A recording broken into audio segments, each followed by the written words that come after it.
ஜால்ரா அடிப்பது என்பது பழைய கால புலவர்களிடம் இல்லாத வழக்கம். தகப்பனும் மகனும் 1000 அடித்துக் கொண்டாலும் நீர் அடித்து நீர் விலகாது.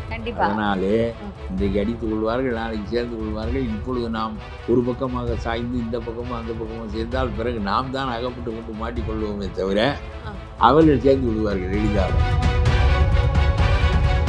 நான் பேசியிருந்தது என்ன பேசியிருந்தேன் என்றால், என்னதான் இருந்தாலும் ஒரு மூத்த அரசியல்வாதி, தமிழ்நாட்டிலே உள்ள சீசன்டு பாலிட்டிஷியன் ராமதாஸ் ரொம்ப கௌரவமான நுட்பமான அறிவுக்கூர்மை உள்ள அரசியல்வாதி, இயக்கம் கட்ட தெரிந்தவர். 8 பேரை வைத்துக்கொண்டு வேற எந்த அமைப்பை எந்த மக்களிடம் போய் இந்த கட்சியை மறுபடியும் கட்டுவோம், இவன் வைத்திருக்கிற ஆளை இவன் வைத்துக் கொள்ளட்டும் என்று நினைக்கக்கூடிய ஆள் அவர். மற்றவர்களை போல எளிதான அதை பற்றிலாம் யோசிக்க மாட்டார். மறுபடியும் கட்சி கட்டுவோம். இன்னைக்கு வரை நிற்கிறாரே 3 மாதமாக. ஜி.கே. மணியை வச்சு நடத்துவதை விட அன்புமணியை வச்சு நடத்துவது வலுவானது இல்லையா? யாருக்கு தெரியாது? ராமதாஸுக்கு அடுத்த நான் கூட இவர் மகனை கொண்டு வந்தபோது கருணாநிதிக்கு இணையான மனிதர் இல்லை ஸ்டாலின். ஆனால் ராமதாஸுக்கு இணையான ஆள் தான் அன்புமணி.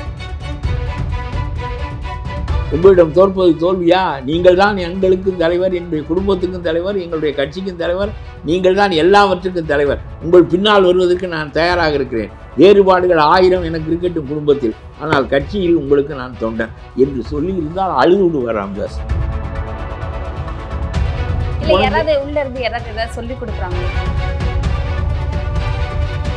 வெற்றி பெற்றார்கள் நான் சொல்லுகிறேன். கட்சியே உங்கள் கைக்கு வந்து விட்டார்கள். ராமதாஸை இழப்பது ஒரு கட்சியை இழப்பதை விட சொல்லுவாங்க. All new Vivo V50e, crafted for luxury and designed for elegance. Buy now. வந்தாச்சு the Chennai Silks in mega combo sale, summer chill out sale. நீங்க நம்ப முடியாத தள்ளுபடி விலையில். நியூஸ் கிளிட்ஸ் நேயர்களுக்கு வணக்கம். இன்றைய நேர்காணலில் தமிழ்நாடு தன்னுரிமை கழகத்தின் தலைவர் திரு பழக்கற்பை ஐயா கிட்ட நிறைய விஷயங்கள் கேட்டு தெரிஞ்சுக்கலாம். வாங்க. வணக்கம் ஐயா, எப்படி இருக்கீங்க ஐயா? தொடர்ந்து ஒரு விஷயம் பேசப்பட்டிருக்கு. இந்த பாமக யாரு பக்கம் போவாங்க? டிஎம்கே பக்கம் போவாங்களா, இல்ல ஏடிஎம்கே பக்கம் போவாங்களா, இல்ல விஜய் பக்கம் போவாங்களா அப்படின்ற ஒரு பேச்சு இருக்கு. அதையும் தாண்டி கட்சிக்குள்ள வந்து அப்பாவுக்கும் பையனுக்குமே சண்டை தகராறு போய்கிட்டு இருக்குன்னு. அதுல அன்புமணி ராமதாஸ் அதிசயமாக ஒன்று சொல்லுகிறேன். ராமதாஸ் ஐயா ஒரு 2 நாட்களுக்கு முன்பு என்னை தொலைபேசியில் அழைத்தார். சரி, என்னிடம் அவருடைய எண் இல்லாத காரணத்தினால் அவர் அழைக்கிறார் என்று தெரியவில்லை. ஏதோ ஒரு எண் என்று எடுத்தேன். எடுத்தவுடன் ராமதாஸ் பேசுகிறேன் என்றார். ஐயா பாமக தலைவர் ராமதாஸான்னு அப்படி தயங்கி கேட்டேன். ஏனென்றால் அவர் நம்மிடம் பேசுவதற்கு என்ன இருக்கிறது என்ற எண்ணத்தின் அடிப்படையில். நான் தான் பேசுகிறேன் கருப்பியா, என் குரல் தெரியலையா அவனுக்குன்னார். அவர் எவ்வளவு பாருங்க, இல்லையா, உரிமையாக கேட்டிருக்காரு. உரிமையாக பேசுவார், உரிமையாக பழகுவார். ரொம்ப காலம் ஆச்சையா உங்கள் குரலை கேட்டு எனக்கு சரியாக மட்டுப்படல, நீங்கள் பேசுவீன்னு நான் எதிர்பார்க்கலையா, அதனால் கேட்டேன்னு. சரிப்பா, உன் பேச்சை கேட்டேன்ப்பா, நல்லா பேசியிருக்காப்பா, அதுக்காக உன்னை பாராட்டுவோம்னு தான் கூப்பிட்டேன் என்று சொன்னார். அவர் எதற்காக நான் இதை சொல்லுகிறேன் என்றால், அப்போ நான் ஒரு கேள்வி கேட்டேன். ஐயா என்னையா திமுக பக்கம் சேர்வீர்கள்லாம் அரசியல் வட்டாரத்தில் பேச்சு அறிவு? அதெல்லாம் இல்லைப்பா, அதெல்லாம் எதுக்கு, அதெல்லாம் இல்லைப்பா என்று அவர் சொன்னார். அவர் என்ன பேசியதை சொல்லலாமா கூடாதா என்று எனக்கு தெரியாது. ஆனால் அவர் திமுக என்பதை உடனடியாக நறுசாக மறுதளித்தார். அதெல்லாம் கிடையாதுப்பா, எதற்காக திமுகவோட, அதெல்லாம் இல்லை என்று சொன்னார். அது போகட்டும், அவர் என்னோட ஒரு 1/4 மணி நேரம் பேசி கொண்டிருந்தார். நான் வந்து ஒரு பேச்சு பேசியிருந்தேன். அந்த பேச்சு அவருக்கு ரொம்ப ஈர்த்திருக்கிறது. அதனால அவர் என்னை கூப்பிட்டார். நான் என்ன பேசியிருந்தேன் என்றால், தகப்பனும் மகனும் 1000 அடித்துக் கொண்டாலும் நீர் அடித்து நீர் விலகாது. அதனாலே இன்றைக்கு அடித்துக் கொள்வார்கள், நாளைக்கு சேர்ந்து கொள்வார்கள். இப்பொழுது நாம் ஒரு பக்கமாக சாய்ந்து இந்த பக்கமும் அந்த பக்கமும் சேர்ந்தால் பிறகு நாம் தான் அகப்பட்டு கொண்டு மாட்டிக்கொள்வோமே தவிர அவர்கள் சேர்ந்து விடுவார்கள் எளிதாக. கண்டிப்பா. இதுல ஒரு விஷயம் சொல்லியிருந்தாரு, ஒரு மாசமாவே மன குழப்பத்துல இருக்கேன், மன கஷ்டத்துல இருக்கேன். ஆளாளுக்கு அவங்களுடைய பேச்சு எனக்கு ரொம்ப ஆறுதலாக இருந்தது என்று அவர் சொன்னார். கண்டிப்பா. நான் என்ன பேசியிருந்தேன் என்றால், நீர் அடித்து நீர் விலகாது, உங்களை தள்ளிவிட்டு அவர் அரசியல் நடத்த முடியாது. நான் ஒன்று மட்டும் சொல்லுகிறேன் என்று அன்புமணிக்கு சொல்லியிருந்தேன். நல்லதோ கெட்டதோ நீங்கள் 2 பேருமே வகுத்து கொண்டு உள்ளலாம் கட்சியை. இன்றைக்கு அவர் தன்னிடம்தான் கட்சி இருக்கிறது என்பது போல் நம்முடைய அன்புமணி காட்டியிருக்கிறார். அவருக்கே அது தெரிகிறது. என்னப்பா அவன் அழுது ஒருத்தனும் போகாதே என்று சொல்லுகிறான், ஒருத்தனும் வரமாட்டேங்கிறான் என்று சொன்னார்கள். ஒவ்வொருத்தனும் அழுது என்னை நீக்குவதற்காக அவர் பார்க்கிறார், நீங்கள் போகாதீர்கள் என்று சொல்லுகிறேன். அதனால் 9 பேர் தான்ப்பா வந்திருந்தேன். அவர் ரொம்ப வெளிப்படையான மனிதர். ரொம்ப அவரில் உள்ள ஒரு அபூர்வமான குணம், தமிழ்நாட்டு அரசியலில் நான் பார்த்தறியாத குணம். அது தோல்வியை பற்றியும் கவலைப்படாமல் பேசுவார், வெற்றியை பற்றியும் கவலைப்படாமல் பேசுவார். அதை ஒரு பெரிய நமக்கு அதை மூடி மறைத்து நம்மை மேவி பெரிதாக காட்டி கொண்டு பேச வேண்டும் என்று நினைக்க மாட்டேன். 9 பேர் தான் வந்திருந்தேன். இவன் ஒவ்வொருத்தருக்கும் ஃபோன் பண்ணி போகாதே என்னை நீக்குவதற்காக அப்பா கூட்டம் கூட்டி இருக்கிறார் என்று சொல்லிவிட்டான். உடனே ஐயோ அவர் நீக்க போகிறாராக்கும், நாம் போய் இருந்து நீக்க வேண்டாம் என்பது போல். அது பரவாயில்லை, நான் சும்மா கட்சி வளர்ச்சிக்காகத்தான் கூட்டியிருந்தேன் என்றெல்லாம் சொன்னார். சொல்லிவிட்டு நான் ஒன்று சொல்லுகிறேன், அதெல்லாம் முக்கியமில்லை. இப்பொழுது அவர் தொலைபேசியில் சொன்னது என்னங்கிறது முக்கியமில்லை. நான் பேசியிருந்தது என்ன பேசியிருந்தேன் என்றால், என்னதான் இருந்தாலும் ஒரு மூத்த அரசியல்வாதி, தமிழ்நாட்டிலே உள்ள சீசன்டு பாலிட்டிஷியன் ராமதாஸ் தான். ரொம்ப விவரமான, நுட்பமான, அறிவு கூர்மை உள்ள அரசியல்வாதி, இயக்கம் கட்ட தெரிந்தவர். அவன் cannot be an organizer. He may be an intellectual, but he will not be an organizer. Ramadoss ஆர்கனைசரும் கூட, அதே சமயத்தில் அறிவாளியும் கூட. ஆகவே ஒரு கட்சியை 35-40 ஆண்டுகளுக்கு முன்பு கட்டி வளர்த்தி உருவாக்கி விட்டார். நான் அந்த காலத்தில் அவரோட ரொம்ப நட்பு. அவருடைய பழைய அம்பாசிடர் காலில் அவரோடு பேசிக்கொண்டே வருகிற போது சொன்னேன், ஐயா நீங்கள் ஏன் வன்னியருக்கு கட்சி கட்டுகிறீர்கள், தமிழ்நாட்டுக்கு கட்சி கட்டுங்கள். கட்டினால் வன்னியர்கள் தாமாக உங்களோடு வருவார்கள். அவர்களை நீங்கள் தனியாக அழைக்க வேண்டாம். இது நம்ம ஐயா என்று தானாக வந்து விடுவார்கள். மற்றவர்கள் எல்லாருக்குமாக மொத்தமாக குரல் கொடுங்கள். பிரித்து ஒரு ஜாதியாக நீங்கள் நின்றால் பிறகு மற்றவர்கள் விலகி நிற்பார்கள் என்று நான் சொன்னேன். ஒரு ஓபி ராமசாமி ரெட்டியாருடைய நூற்றாண்டு விழாவுக்கு என்னை அழைத்திருந்தார். திரும்ப நாங்கள் சென்னைக்கு வந்தோம். அவருடைய காரில் நான் பின்னால் உட்கார்ந்தேன், அவர் முன்னால் உட்கார்ந்தார்.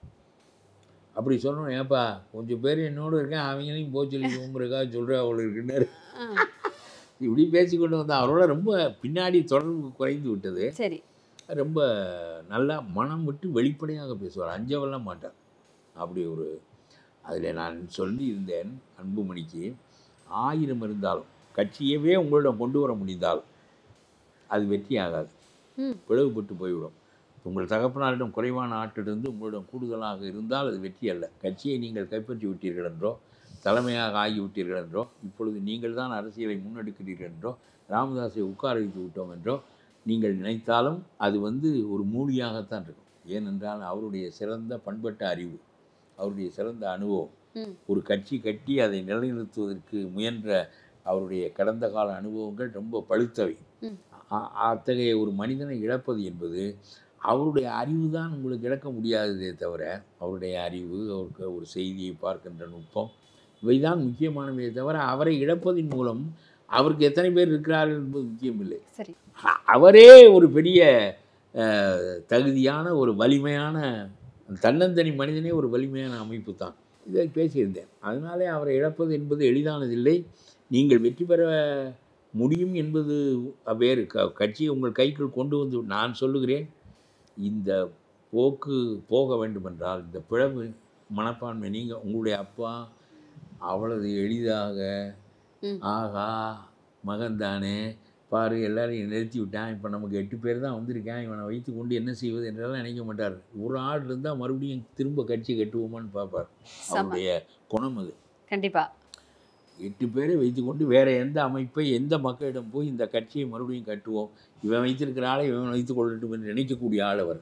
மற்றவர்களை போல எளிதாக அதை பற்றிலாம் யோசிக்க மாட்டார்.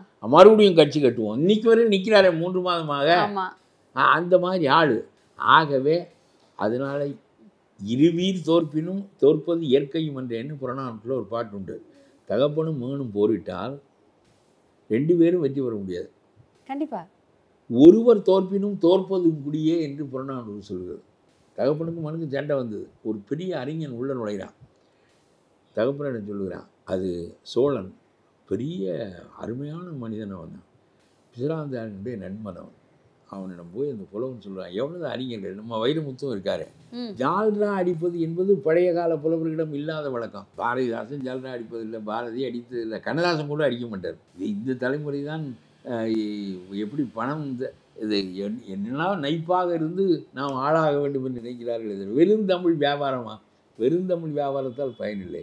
அந்த தமிழ் என்ன கருத்தை கொண்டு போய் இந்த சோழனுக்கு சொல்லுகிறான் பாருங்கள். ஒரு வீர் தோற்பினும் தோற்பதும் குடியே. 2 பேர்ல தகப்பன் யாரு தோத்தாலும் தோத்தாலும் மகன் உன் குடி தோத்தாலும் தான். உன் குடி தான் தோற்கும். கண்டிப்பா.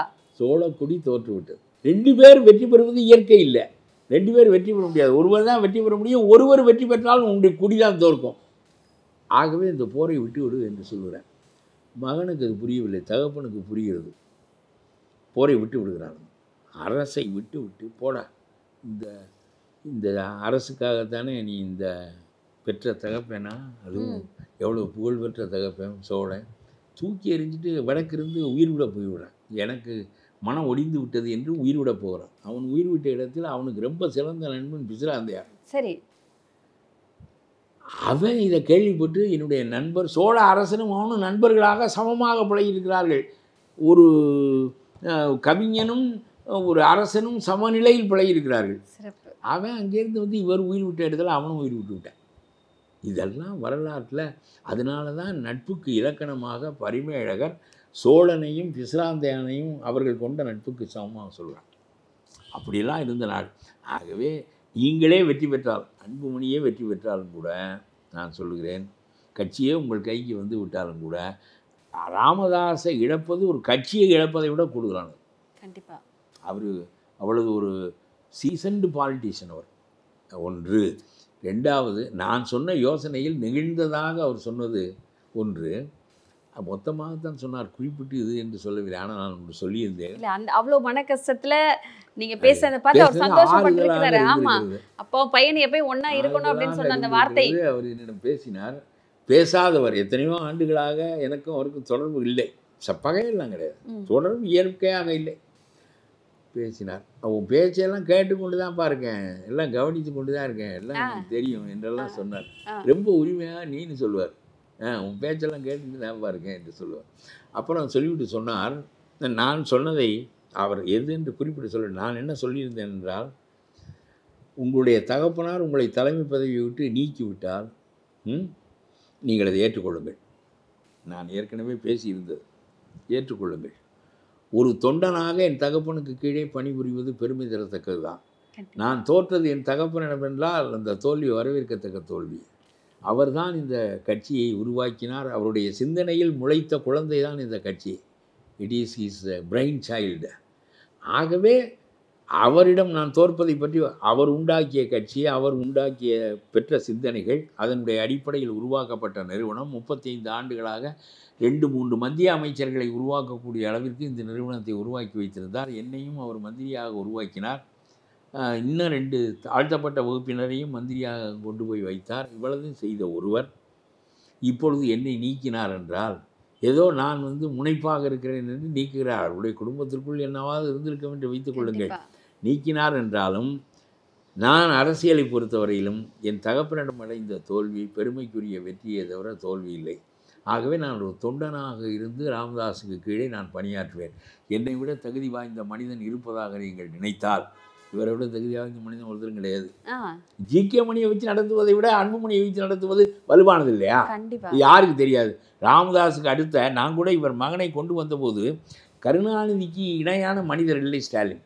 ஆனால் ராமதாஸுக்கு இணையான ஆள் தான் அன்புமணி. அவரிடமிருந்து இவரும் அந்த முனைப்பு, மற்ற கட்சி நடத்துகின்ற திறம் எல்லாவற்றையும் கற்றுக்கொண்டிருக்கிறார்.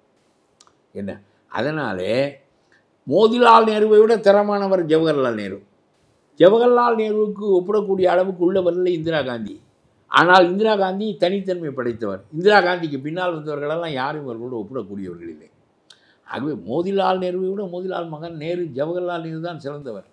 ஜவஹர்லால் நேருவோடு ஒப்பிடக்கூடிய வல்லமை அந்த குடும்பத்திலே அதற்கு பிறகு எத்தனை தலைமை அமைச்சர்கள் வந்தாலும் கிடையாது.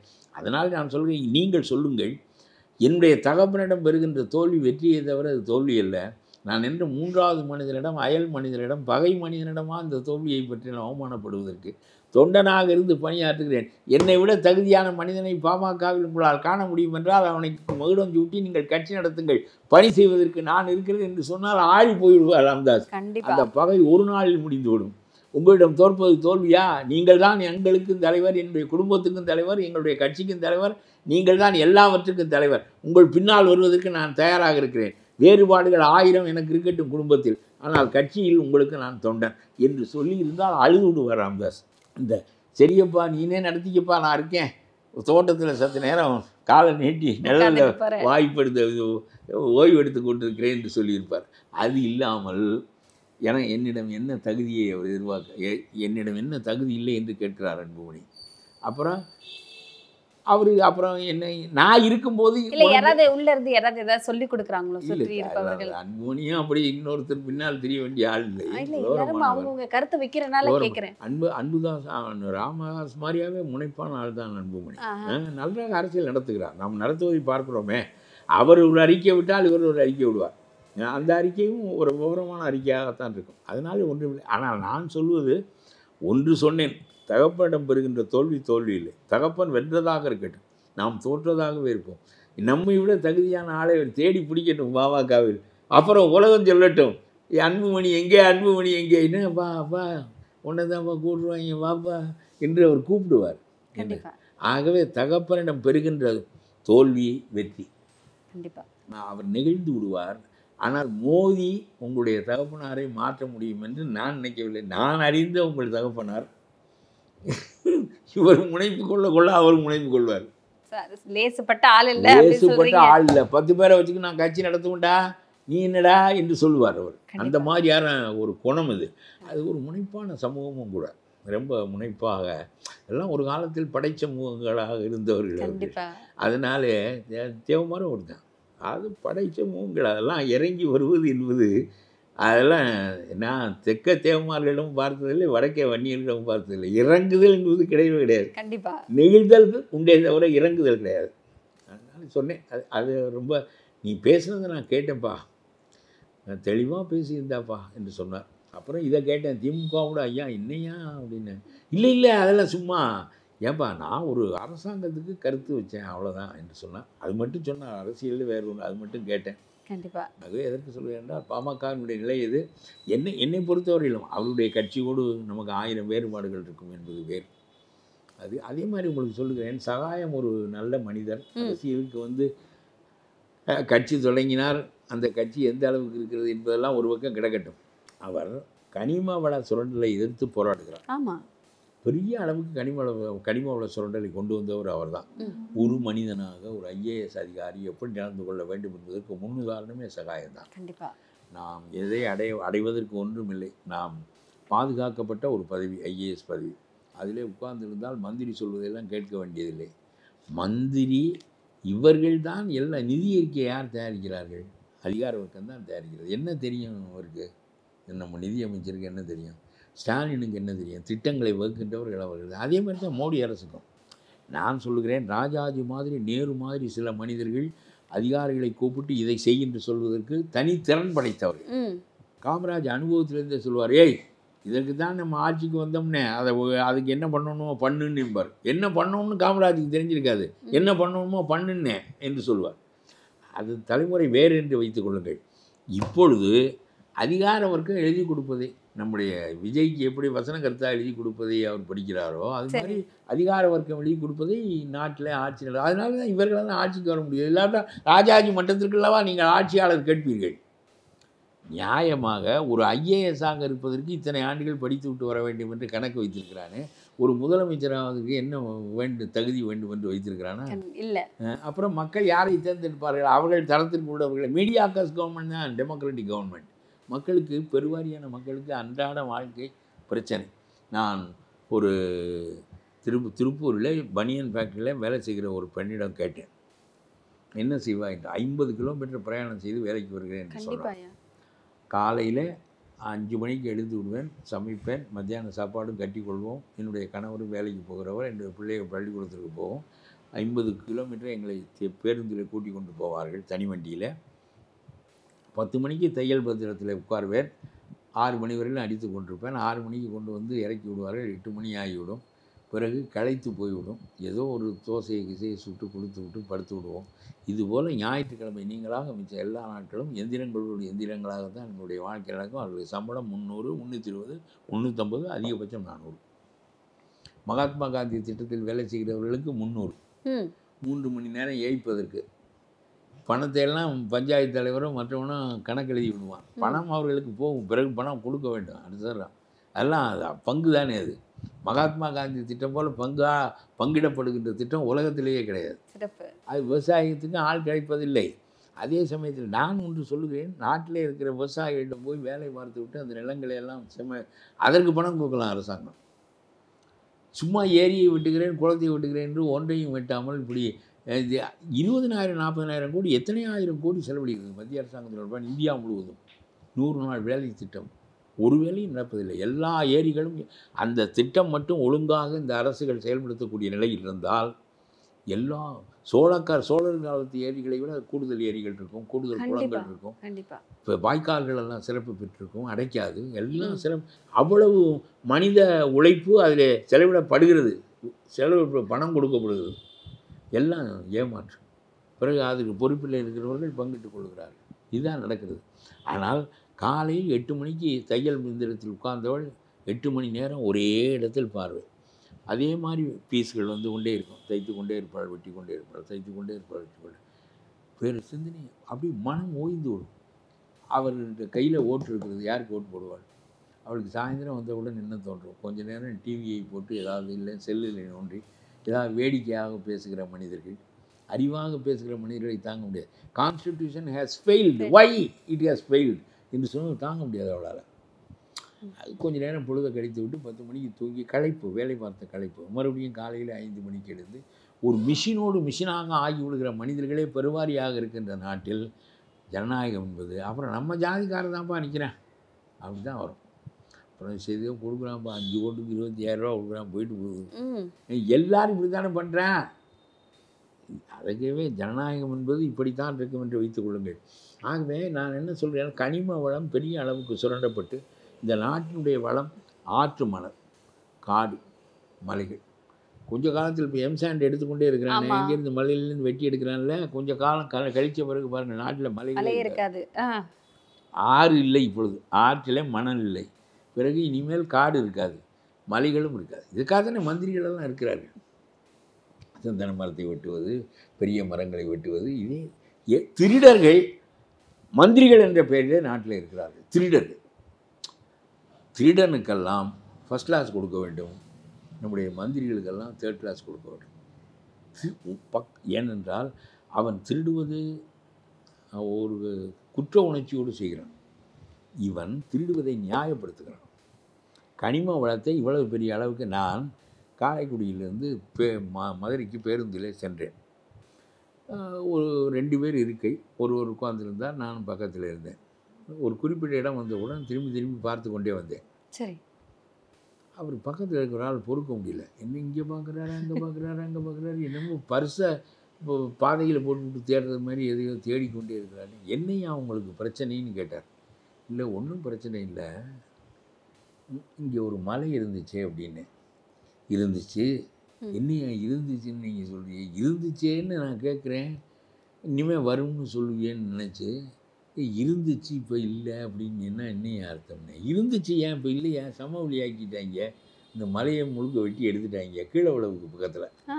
ஆமாம், அப்புறம் மதுரைக்கு போகிற வண்டியில் ஒரு மலை இல்லாமல் போகும் என்பதை என்னுடைய வாழ்நாளில் அன்றைக்கு தான் இருந்தேன். நம்ம ஸ்ரீரங்கத்தை தாண்டுவது இங்கே பாலம் வருமே, ஆற்றுப்படுக்கை வருமே என்றால் என் தாயார் அதைத்தான் பார்த்தார்கள். என் பாட்டன் அந்த இடத்துல ஸ்ரீரங்கத்தை ஒட்டி காவிரி வருவதை பார்த்தால் தாயார் நான் பார்த்தேன். மலை இருந்தது 3000 ஆண்டுகளாக எல்லாரும் பார்த்தார்கள், இப்பொழுது இல்லை.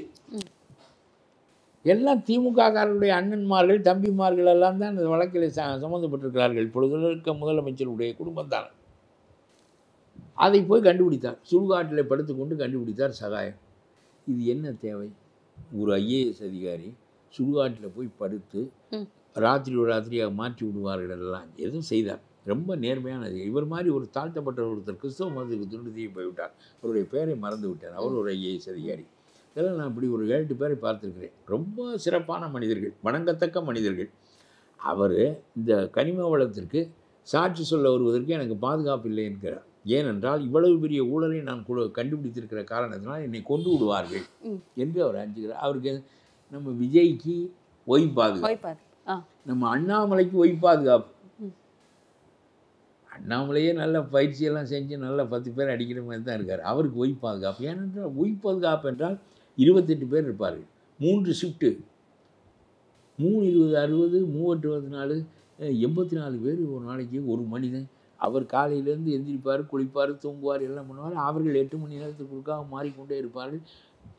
பொய் பாதுகாப்பு, அதை விட பெருசு இசட் பாதுகாப்பு. அண்ணாமலைக்கு பாதுகாப்பு, விஜய்க்கு பாதுகாப்பு. விஜய்கிட்ட என்ன பணமாக இல்லை, அவர் பாதுகாத்துக்க மாட்டாரா? அப்படி தான் நிறையா பயில்வான்களையெல்லாம் வைத்திருக்கிறாரு. இது எல்லாம் அரசு பணம். அதாவது விஜயை மடக்கலாமா என்பதற்கு பாதுகாப்பு கொடுத்து கொஞ்சம் சொரிந்து வைப்பார்கள். பத்தியா நம்ம மேலே ரொம்ப பாருங்கள், அமித்ஷா எவ்வளோ அன்பு, ஒய் பாதுகாப்பு கொடுத்துருக்கிறாரு. என்னதான் இருந்தாலும் கொஞ்சம் அந்த முனையை மடக்கிறது. எதனால் போய் 5 நிமிஷம் பிரதம மந்திரியை ஸ்டாலின் பார்க்குறாரு, கொஞ்சம் முனையை மடக்கி விடுறது. அதாவது நீ என்ன நான் என்ன என்றெல்லாம் பேசுவதில்லை.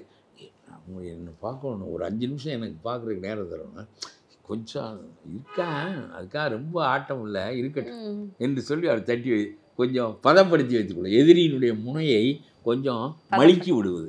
அதுதான் மோடியை பார்த்ததனுடைய நோக்கம். ஐயா எதுக்குய்யா என்ன நீங்கள்லாம் சொன்னால் என்ன, கட்சின்னு ஒன்று கிடக்கட்டையா, என்ன உள்ள என்ன, அதான் அதே மாதிரி இந்த சகாயத்துக்கு ஒரு பாதுகாப்பு கொடுக்க மாட்டேங்க. சாதாரண போலீஸ்காரர் ஒரு வேன் அனுப்பலாம், ஏதோ செய்யலாம், ஒன்றும் கிடையாது. அவர் இந்த கனிம வளத்தை வெளிப்படுத்துவதற்கு நான் செல்வதற்கு எனக்கு பாதுகாப்பு இல்லைன்னு இதை யாராருக்கோ கொடுக்குறாரு. இந்த நாட்டில் ஸ்ரீதேவிக்கு போலீஸ் மரியாதை, ஸ்ரீதேவிக்கு ஸ்ரீதேவிக்கு போலீஸ் மரியாதை. அவர் என்ன செய்தார்?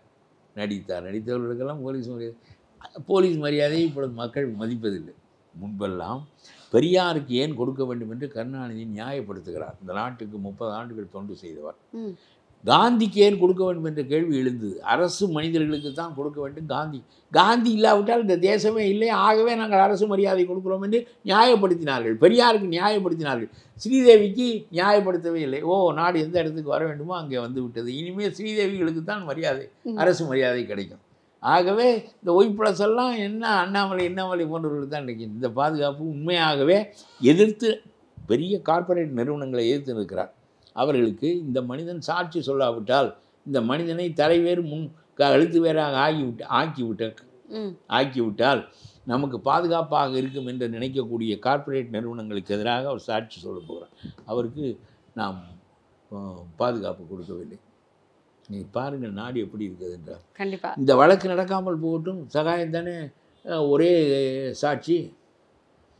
ஆனால் என்னுடைய கருத்து, இப்போ எனக்கெல்லாம் என் வீட்டை 2 தரம் தாக்கினார்கள், சூறையாடினார்கள் இந்த வீட்டை. என்னை ஒருவன் செவத்தோடு சாத்தி வைத்து குத்தினான். எல்லாம் நடந்தது என்னுடைய வாழ்க்கை. போலீஸ்காரன் என்னை தடியால் அடித்து கையெலும்பை முறித்தான். என்னை நீதிபதி 21 நாட்களுக்கு நீ பேசினால் கலவரம் ஏற்படுகிறது என்று 21 நாட்களுக்கு ஊரை விட்டு அப்புறப்படுத்தி வைத்தார். நான் ஒரு பெண்ணை கற்பழித்தார்கள் என்பதற்காக காவல் நிலையமா என்று கேட்டேன் என்பதற்காக என் மீது வழக்கு தொடுத்தார்கள், என்னை சிறையில் வைத்தார்கள். கற்பழித்தவனை சிறையில் வைப்பதற்கு பதிலாக ஏன் கற்பழித்தா என்று கேட்ட என்னை சிறையில் வைத்தார்கள். அந்த பெண்ணை ஊரணியில் வழுக்கி விழுந்து செத்து விட்டாள் என்று கொன்று விட்டார்கள். எதற்காக என்றால் போலீஸ் கற்பழித்தது, போலீஸ் ஸ்டேஷனில் கற்பழிப்பு நடந்தது. போலீஸ் கற்பழித்தது என்று சொன்னால் போலீஸின் மீது மரியாதை போய்விடும் என்று பெரிய அதிகாரி நினைத்தார்.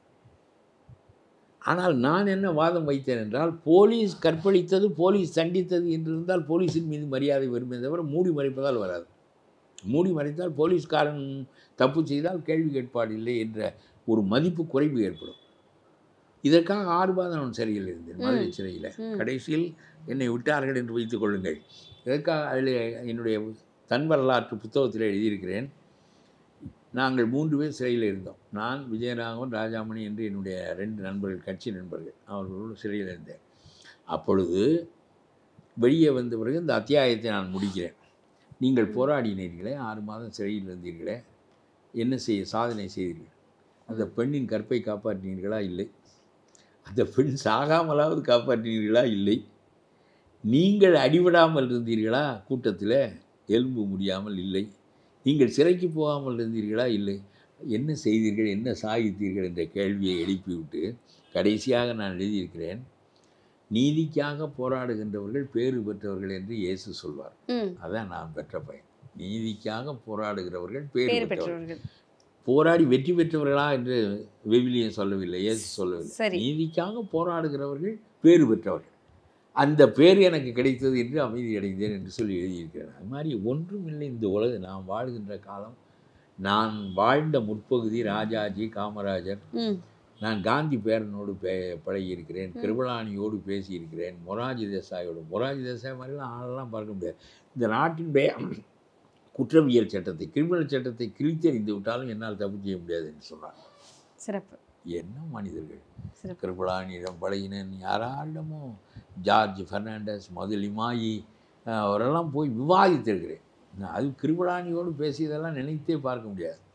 அவ்வளவு பெரிய தலைவர்கள், தமிழ்நாட்டு தலைவர்கள், இவ்வளவு முத்துராமலிங்க தேவரையும் அண்ணாவையும் தான் நான் நேரில் சந்தித்து பேசியதில் எனக்கு ரொம்ப பெரிய குறை.